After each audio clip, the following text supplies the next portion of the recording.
ও ঠাকুমা ছাদে কি করতিছো? ওই আম সব দিলাম, রোদ্দুরি বর্ষা হয়েছে তাই শুকোয়নি, এই রোদ্দুরি দিচ্ছি। ও ঠাকুমা এই আম সব কোথায় রাখবা? তেল মাখাইয়ে তুলে রাখবো, ন্যাকড়া পেটা চুলি ভালো থাকবে, ওতে বলা খাবো।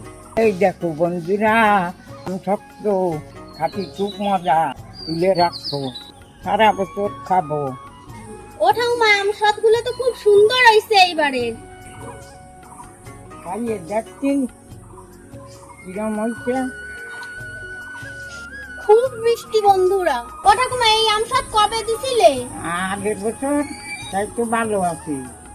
কত দিছিলে আজকে? রোদ্দুরি দিলাম, আবার তুলে রাখবো তেল মাখাইয়ে।